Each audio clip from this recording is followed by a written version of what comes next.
तो नमस्कार, आप देख रहे हैं न्यूज नेशन। मैं हूं पिनाक त्यागी। आपने फैसला तो दे दिया है, लेकिन वोटों की गिनती में देरी हो रही है क्योंकि कोरोना काल में हर ईवीएम में 1600 की बजाय 1700 की बजाय 1000 वोट जो है वो कैद थे। ईवीएम की संख्या, कई राउंड की वोटिंग बढ़ गई और उसका नतीजा ये हुआ है कि काउंटिंग में देरी हो रही है। और यही वजह है कि अभी रात के 8 बज चुके हैं लेकिन नतीजे नहीं आए हैं और अभी खबर आ रही है कि लगभग 30% वोट जो हैं अभी गिने जाने बाकी हैं। और अभी जो स्थिति है उसमें 122 सीटों पर एनडीए गठबंधन आगे चल रहा है। महागठबंधन को 114 सीटें मिल रही हैं और अन्य के खाते में 7 सीटें जा रही हैं, जिसमें ओवैसी की पार्टी ने कमाल किया है। तेलंगाना में 7 पर हैं तो बिहार में वो 5 सीटों पर बढ़त बनाए हुए हैं, जिसमें से एक जीत भी ली है। तो यहां पर ओवैसी जो हैं वो एक बड़ा रोल निभा सकते हैं अगर महागठबंधन और साथ ही एनडीए को लगभग बराबर की सीटें मिलती हुई दिख सकती हैं। एलजेपी, जिसे एक खास मकसद से कहा जाता है कि उतारा गया था मैदान में कि नीतीश की नाराजगी जो है, एंटी इनकम्बेंसी जो है, उसको भुनाने में कामयाब रहेंगे, कुछ सीटें निकाल लेंगे और आरजेडी के वोट काटने में कामयाब होंगे, लेकिन ऐसा हुआ नहीं है। एलजेपी जो है 0-0 पर सिमट गई है, यानी कि चिराग जो हैं वो रोशन नहीं हो पाए हैं, बुझ ही गए हैं। हम आपको बता दें कि लगातार हम आपको बता रहे हैं कि रुझान में बहुमत के पार पहुंच चुका है एनडीए को अब 122 सीटों पर बढ़त है, महागठबंधन को 114 सीटों पर बढ़त है। इस बीच दिल्ली बीजेपी ऑफिस में जश्न का माहौल है। आपको बता दें बीजेपी के बड़े नेता ऑफिस पहुंचना शुरू हो गए हैं।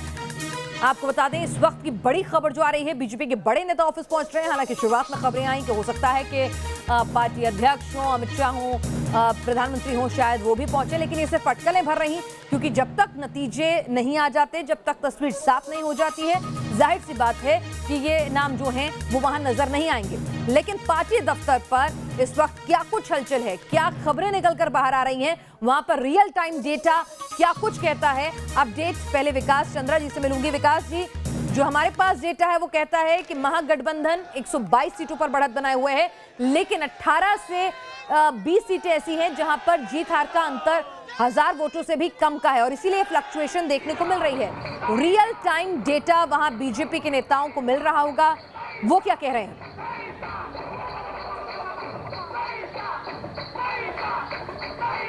देखिए, बीजेपी जो आंकड़े जो अभी सामने नजर आ रहे हैं, जो रुझान के आंकड़े सामने नजर आ रहे हैं, यही वो वजह है कि वो बार बार पल पल बदल रहे हैं। नहीं तो जहां जो बीजेपी में जश्न का माहौल शुरू हुआ था, पूरी तैयारी कर ली गई थी।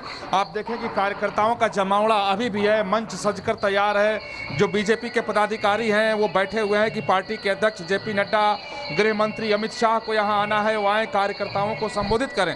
लेकिन जिस तरीके से आंकड़े बदल रहे हैं, पल पल बदल रहे हैं, तो उसने बीजेपी नेताओं के कदम पर एक तरीके से रोक लगा दी है। वो बीजेपी दफ्तर तक अभी नहीं आए हैं। वो चाहते हैं कि स्थिति जब बिल्कुल साफ हो जाए, इस पे मुहर लग जाए कि एनडीए की सरकार वहां बनेगी, तब वो पार्टी कार्यालय में आएंगे। और अभी जब बीजेपी नेताओं से मेरी बात हो रही थी तो उन लोगों का यही कहना है कि अभी कांटे की टक्कर चल रही है। जब तक अंतिम दौर तक नहीं पहुंच जाते हैं तब तक स्थिति साफ नहीं होगी कि आखिरकार कितनी सीटें किसके खाते में जा रही हैं। लेकिन फिर भी उन्होंने दावे किए कि सरकार तो एनडीए की ही बनेगी, भले ही वो एक सीट ज्यादा ही क्यों ना हो। चलिए, तो एनडीए की सरकार कैसे बनेगी? एनडीए की सरकार बनेगी जी, एनडीए की सरकार कैसे बनेगी? बीजेपी आत्मविश्वास से लबरेज है। लेकिन इस बीच आपको बता दें कि 86% वोट काउंटिंग हो चुकी है। जो भी ताजा आंकड़ा आ रहा है उसके मुताबिक 86% वोट काउंटिंग हो चुकी है, 14% वोट गिने जाने अभी भी बाकी हैं। तो जो क्लोज फाइट वाली सीट है, जहां पर 1000, 2000, 5000 हार जीत का मार्जिन है, तो वहां पर तस्वीरों में कुछ अंतर अभी भी आ सकता है। इसीलिए आरजेडी ने जो है वो उम्मीद का दामन नहीं छोड़ा है और इसीलिए पार्टी दफ्तर तक अभी कोई बड़ा नेता नहीं पहुंच रहा है। लेकिन आपको बता दें 86% वोटों की गिनती हो चुकी है। बीजेपी गठबंधन जो है, एनडीए का गठबंधन जो है 125 सीटों पर आगे चलता हुआ नजर आ रहा था अभी थोड़ी देर पहले तक। कभी 125 होता है, 122 हो जाता है और इसमें से 75 सीटों पर कहा जा रहा था बीजेपी आगे चल रही है। कभी ये 72 हो जाता है, 73 हो जाता है, तो कभी 75 भी पहुंच जाता है। अभी बताया जा रहा है कि आरजेडी जो 77 सीटों पर आगे चल रही थी वो भी 75 पे आ गई है, यानी 75 सीटों के साथ आरजेडी और बीजेपी में सिंगल लार्जेस्ट पार्टी बनने की जो है वो होड़ लगी हुई है। अभी भी 75 लाख वोटों की गिनती बाकी है। जैसे कि मैंने आपसे कहा कि 14% वोट जो है अभी गिने जाने बाकी हैं। 10 सीटों पर 1000 वोटों का से कम का अंतर जो है यहाँ पर नजर आ रहा है। साथ ही आपको एक और जानकारी भी दे दूं कि अभी जो हमारे पास डेटा आ रहा है उसके मुताबिक 75 सीटों पर भी दोनों बीजेपी और आरजेडी अब से कुछ देर पहले दिखी, लेकिन जैसे जैसे ईवीएम खुलता है, क्योंकि हार जीत का मार्जिन जो है बहुत कम है, तो ऐसे में बाजी किसी और भी चली जाती है। हमारे साथ रजनीश भी पटना से जुड़ चुके हैं, मोहित राज दुबे भी हैं आरजेडी के दफ्तर के बाहर से मौजूद, वहां पर क्या कुछ हलचल है ये समझने की कोशिश करेंगे। लेकिन रजनीश, एक बहुत बड़ा फैक्टर बन के उभर रहे हैं ओवैसी। वोट काटेंगे, किसकी बी टीम है, इस तरह के तमाम आरोप लगे थे, लेकिन खुद जहां से उनकी पार्टी है तेलंगाना वहां पर 7, लेकिन बिहार में 5 सीटें जीतते हुए दिख रहे हैं।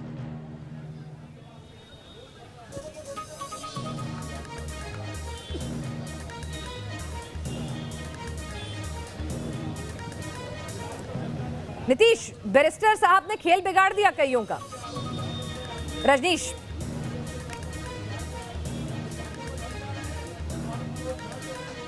जी बिल्कुल, देखिए ये ओवैसी की जो एंट्री है, जिस तरीके से बिहार में जब उन्होंने यहाँ पर गठबंधन किया था, उसी वक्त उन्होंने तय कर दिया था कि सीमांचल में वो अपनी धमक बरकरार रखेंगे। उनके एक विधायक थे, आज की तारीख में 5 विधायक है, और आने वाले वक्त में अगर ओवैसी की पार्टी जिस तरीके से बिहार में अपना पैड बना रही है, अल्पसंख्यकों के बीच में, माइनॉरिटीज़ के बीच में उन्हें एक विकल्प मिला है। ये अब तय हो गया है कि बिहार में अभी तक माइनॉरिटीज़ के पास वो विकल्प नहीं थे, ओवैसी ने उन्हें एक विकल्प दिया, और यही कारण है कि उस पूरे रीजन में उन्हें बहुत अच्छे खासे वोट मिले और 5 विधायक उनके बनकर इस बार विधानसभा में आ रहे हैं। तो अब आने वाले वक्त में वो गूंज भी सुनाई देगी, उस स्टाइल में भाषण भी सुनाई देंगे, लेकिन उनकी मौजूदगी ने बिहार के राजनीति को एक नया आयाम जरूर दिया है। बिहार में एक नया विकल्प जरूर मिला है लोगों को वोट देने के लिए, खासकर अल्पसंख्यक समुदाय से आने वाले लोग अब ओवैसी की तरफ देखने लगे हैं। और यही कारण है कि उनके 5 विधायक जी के जिस सीमांचल पर अक्सर आरजेडी और कांग्रेस का कब्जा होता था, जेडीयू का कब्जा होता था, जहां के वोटर्स को लुभाने के लिए नीतीश कुमार हो, लालू यादव हो, उनकी भरसक हमेशा से प्रयास होती थी कि उस इलाके के वोटर्स उनके अपने हों। लेकिन उन्होंने अपने लिए एक नया विकल्प चुना है, और ये इनके लिए आने वाले वक्त में एक नई चुनौती होगी कि अब उन वोटर्स को अपनी तरफ कैसे लाए, क्योंकि बिहार में जिस तरीके से खींचतान का ये चुनाव हो रहा है, जो परिणाम सामने आ रहा है, उससे ऐसा लगता है कि आने वाले वक्त में ओवैसी उन इलाकों में अब जो भी सत्ता पे काबिज होंगे उन्हें वो परेशान करेंगे, उनके लिए वो परेशानी का सबब बनेंगे, क्योंकि वो अब अपनी मांगों के साथ, अपने अपेक्षाओं के साथ, अपने आकांक्षाओं के साथ सरकार के सामने आएंगे, और सरकार के लिए उन्हें पूरा कर पाना आसान नहीं होगा। जी बिल्कुल, जाहिर सी बात है कि अगर ये स्थितियां जो हैं ऐसी होती हैं कि दोनों में से किसी को भी पूर्ण बहुमत नहीं मिलता है अपने बूते, तो यहाँ पर ये जो अदर्स के खाते में आपको 5 सीटें दिख रही हैं, इसमें 1 सीट बीएसपी की है, 5 जो हैं वो ओवैसी की पार्टी के साथ जाती हुई दिख रही हैं, तो वो एक बड़ा रोल जो है यहाँ पर प्ले करते हुए नजर आ सकते हैं अगर यही रुझान आगे भी चलते हैं। या एनडीए को अभी तो बहुमत है, लेकिन अगर ये कम होता है, क्योंकि 10 सीटों में बहुत कांटे का मुकाबला है। मेरे साथ लगातार हमारे सहयोगी मोहित राज दुबे भी जुड़े हुए हैं। मोहित, यहाँ पे कहा जा रहा है कि तेजस्वी नहीं हारे हैं, ये तो 70 सीटें कांग्रेस को दे दी है, कांग्रेस की हार है, 20 सीटें भी नहीं निकाल पाई है मुश्किल से, और इसीलिए आज महागठबंधन सत्ता की कुर्सी से दूर जाता हुआ दिख रहा है। देखिए पिनाज, आपने बड़ा महत्वपूर्ण सवाल किया। इस वक्त मैं जेडीयू दफ्तर के भीतर खड़ा हूं, जहां पर पार्टी के कार्यकर्ताओं का हुजूम लगातार बढ़ता जा रहा है। जो आपने सवाल किया है कि 70 विधानसभा सीटें कांग्रेस को तेजस्वी यादव ने दी है, जिसमें से देखिए गौर करने वाली बात है कि 40 विधानसभा सीटों पे तो नए चेहरे लड़ रहे हैं, सिर्फ 30 ही चेहरे इनके पास पुराने नेताओं के थे, और 40 में से भी इनको ढूंढना पड़ रहा था। आखिरी वक्त इनको उम्मीदवार नहीं मिल पा रहे थे, दूसरे पार्टियों से भी उम्मीदवारों को बुलाया गया, उनका आयात किया गया। कुल मिला के ये सबसे बड़ी चिंता का विषय कांग्रेस के लिए होगा, आत्ममंथन करना होगा, आत्मचिंतन करना होगा कि कमी कहाँ रह गई, और झटका तो उन्होंने दे दिया है तेजस्वी को। अगर बढ़िया परफॉर्मेंस जो है अगर कांग्रेस करती तो ये स्थिति यहाँ पे उत्पन्न नहीं होती। लेकिन एक और सवाल पैदा हो रहा है कि कहीं ऐसा तो नहीं कि आरजेडी का वोट बैंक कांग्रेस में ट्रांसफर ही ना हुआ हो, तो ये भी एक बात सामने आ सकती है। लेकिन ये बात का विषय जब रिसर्च किया जाएगा तो ये बात सामने आएगी। लेकिन इस वक्त आपको तस्वीरें दिखाते हैं जेडीयू दफ्तर के भीतर का। देखिए सबसे बड़ा पोस्टर यहाँ पे लगा है, परखा है जिसको चुनेंगे इसी को। इसी पोस्टर के सहारे नीतीश कुमार ने चुनाव लड़ा था। तमाम वो कार्यकर्ता यहाँ पे आपको दिखाई देंगे जो जेडीयू दफ्तर के भीतर मौजूद हैं। अभी भी उम्मीद है, आपको लग रहा है कि नीतीश जी सरकार बनाएंगे? निश्चित 100%। हम लोग तो वैसे ही 110 सीट जीत चुके हैं एनडीए में, और 128 पे आगे चल रहे हैं। कांटे की टक्कर चली साहब, कांटे की टक्कर चली। पक्का जीतेगी, पक्का जीतेगी। नीतीश कुमार की सरकार सुशासन बनेगी। अच्छा, बनेगी, 100% बनेगी। बात बताइए, मैं आपसे नीतीश जी ने कहा था कि आखिरी उनका चुनाव है, आपको अच्छा लगा कि भाई आखिरी चुनाव और किसी को मौका नहीं? उसने अंतिम दिन का चुनाव था, इसीलिए उस परिप्रेक्ष्य में उन्होंने कहा कि यह आखिरी चुनाव का अंतिम सभा था, उन्होंने वैसा कहा था। तेजस्वी यादव ने कहा, नौजवानों से बात कर लेते। तेजस्वी यादव ने कहा, आगे आइए, तेजस्वी यादव ने 10 लाख रोजगार देंगे, 10 लाख रोजगार देंगे। आप क्या आपको लग रहा था कि लुभावना वादा था? जो 9वीं फेल हो गया 10 लाख रोजगार देंगे, खुद अपना पढ़ा लिखे नहीं है। देखिए चलिए, जो तो यहाँ तमाम पर- बातें हैं, जो तमाम जो वादे थे और उन वादों की हकीकत की बात। बिल्कुल, यहाँ तेजस्वी फेल हुए या फिर कांग्रेस ने तेजस्वी को फेल कराया, ये भी समझना होगा, इसका भी एनालिसिस करना होगा। लेकिन विकास चंद्रा जी, यहाँ पर एलजेपी को लेकर बहुत सी उम्मीदें थी और कहा तो ये भी जा रहा था कि बीजेपी ने जानबूझकर ये दांव खेला है, नीतीश की नाराजगी जो है वो कहीं ना कहीं ट्रांसफर हो जाए, कुछ फायदा मिल जाए, विरोधियों के कुछ वोट कट जाएं। लेकिन चिराग ने तो ऐसा लगता नहीं क्या हनुमान जी वाला काम किया है। खुद को मोदी का हनुमान बताने वाले चिराग जो हैं अपने राम की कुछ मदद कर पाएंगे अगर विषम स्थिति होती है, ऐसा लग नहीं रहा है।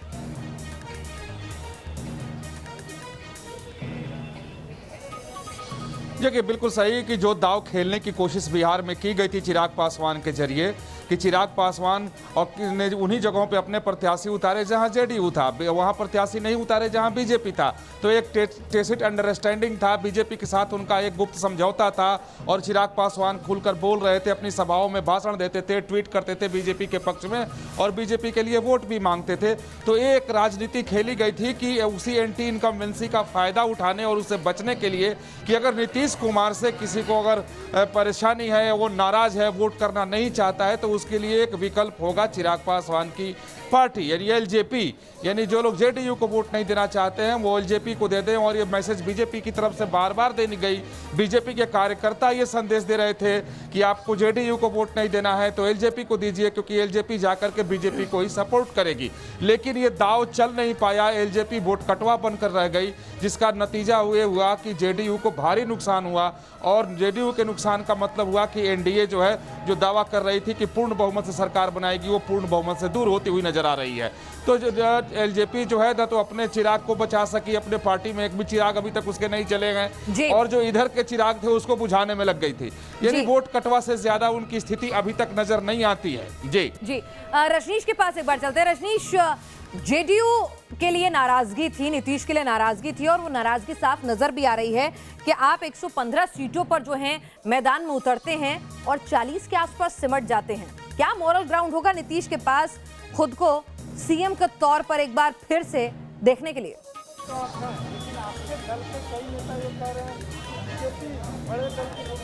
देखिए, यही कारण है कि अब बीजेपी के अंदर खाने में सुगबुगाहट इस बात को लेकर शुरू हो गई थी कि जब नीतीश कुमार को इतने कम सीट आए हैं तो क्यों नहीं नीतीश कुमार नैतिकता के आधार पर बीजेपी को मौका दे देते हैं और उनका मुख्यमंत्री बना देते हैं। इसकी चर्चा होने लगी और बीजेपी के कई कार्यकर्ताओं नेताओं ने इस बात को आगे भी रखा। क्या आप लोग भी यही चाहते हैं? जी, अब देखिए इसमें क्या है कि हम लोग, हमारे जो राष्ट्रीय अध्यक्ष जो हैं वो जो निर्णय लेंगे, पार्टी कार्यकर्ता पार्टी उन्हीं के स्टैंड पे जाएगी। लेकिन नैतिकता के आधार पे ऐसा लगता है कि जब नीतीश जी जो हमारे 50% पे हैं तो थोड़ा सा नैतिकता के आधार पे कि भारतीय जनता पार्टी का, बीजेपी का बिल्कुल, क्योंकि देखिए इस बार जो है ये सीट और ज़्यादा आती, लेकिन जेडीयू की जो सीटें हैं वो काफ़ी घटी हैं और भारतीय जनता पार्टी अगर आज साथ नहीं होती तो नीतीश कुमार जी की सरकार बनना में भी मुश्किल दिख रहा था, क्योंकि जिस तरीके की टक्कर मिली है इस टक्कर में फिर से सरकार बनाना काफ़ी मुश्किल थी। इसलिए निश्चित रूप से हम लोग का तो यही सोच है कि एक भारतीय जनता पार्टी की सरकार बने। हम ये जरूर चाहेंगे कि हम बड़े भाई हैं और जब बड़े भाई हैं तो हमें बड़े भाई का जिम्मेवारी मिलना चाहिए। चलिए, जिम्मेदारी लेंगे बड़े भाई की या बड़प्पन बताती हैं कि इतना आसान इस सरकार में नीतीश कुमार के लिए नहीं हो पाएगा सब कुछ। जी, जरा यहाँ पर एक बार फिर से दिल्ली लौटते हैं। दिल्ली में भी इसी तरह की खबरें विकास जी आ रही हैं कि बड़े भाई बन गए हैं तो अब यहाँ पर बड़ी जिम्मेदारी भी मिलनी चाहिए, फ्रंट फुट पे बीजेपी रहनी चाहिए। इस सब के बीच में अगर समझा जाए कि तमाम एग्जिट पोल पहले चरण के बाद भी, दूसरे चरण के बाद भी स्थितियां ऐसी लग रही थी कि नीतीश से बहुत ज्यादा नाराजगी है। कोविड टाइम्स को लेकर जो पलायन हुआ उसको लेकर भी बहुत ज्यादा लोग खुश नहीं थे और ये स्थितियां जो हैं वो एनडीए के खिलाफ जा सकती हैं। किस तरह से प्रधानमंत्री नरेंद्र मोदी ने ये बाजी पलटी उन 20 से 25 दिनों में, ये एनालिसिस हम आपसे चाहेंगे।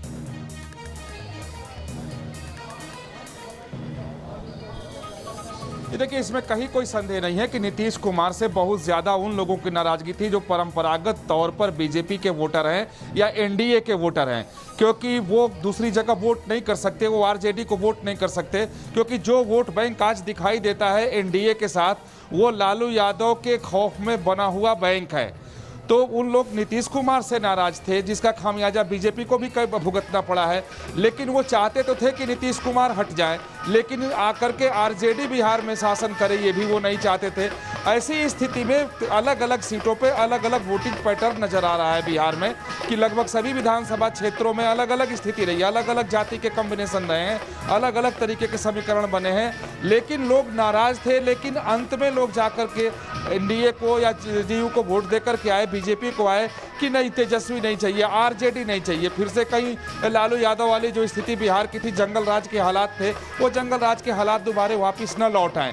तो उस खौफ ने बहुत ज़्यादा बचा दिया है। नहीं तो नीतीश कुमार के खिलाफ बीजेपी के और जो वहाँ एनडीए की सरकार थी उसके खिलाफ जो इनके कोर वोटर में नाराजगी थी, ये तो कहीं नजर ही नहीं आते। अगर उन लोगों ने नाराजगी के तहत अगर महागठबंधन को वोट कर दिया होता तो इनका सुपड़ा साफ हो गया होता। लेकिन लोगों को वो खौफ ने उन्हें मजबूर कर दिया कि इनको वोट दें, क्योंकि लालू यादव के जमाने को लोग अभी तक भूले नहीं हैं। लालू यादव के जमाने के जंगल राज को लोग भूले नहीं हैं। और जेडीयू की तरफ से, बीजेपी की तरफ से बार बार चुनाव के दरमियान भी उठाए गए ये मसले, जिसका फायदा इनको हुआ। ठीक बात है, कड़ी टक्कर मिली है, कांटे की टक्कर यहाँ पर है, आगे पीछे की सीटें अभी हो रही हैं। लेकिन जो बात है बड़े भाई और छोटे भाई की, न्यूज नेशन ने सबसे पहले एक खबर दिखाई कि यहाँ भी जो छोटे कार्यकर्ता से लेकर के बीजेपी के रणनीतिकार तक के कह रहे हैं कि अब बीजेपी को नीतीश कुमार का पिछलग्गू नहीं बनना चाहिए, ज्यादा सीट लाओ। बीजेपी इसलिए चुनाव नहीं लड़ती कि नीतीश कुमार को मुख्यमंत्री बनाना है। अब यहाँ के नेता भी है कि नीतीश की हार ये मोदी की जीत है, ये तेजस्वी की हार नहीं, राहुल की हार है। और इस सब के बीच में अगर कोई शख्स सरप्राइज करता हुआ नजर आ रहा है सीमांचल में, वो है ओवैसी। तेलंगाना में 7 सीटों पर रहते हैं, तो यहाँ पर एक सीट पर जीत हासिल कर चुके हैं। 4 सीटों पर अच्छी खासी बढ़त जो है एआईएमआईएम ने बनाई हुई है, ओवैसी की पार्टी ने बनाई हुई है। इतने कम वक्त में इतनी बड़ी सफलता कैसे मिली, किसकी सीट इन्होंने काटी? उनके हैदराबाद के घर के बाहर आप देख रहे हैं आतिशबाजी हो रही है और बनता भी है उनका जश्न मनाना। और आगे की उनकी रणनीति क्या होगी रजनीश? इतने कम वक्त में इतनी बड़ी कामयाबी, किसके वोट काट गए, किसकी बी टीम बन गए, और अब अगर मामला फंसता है किसके साथ जाएंगे?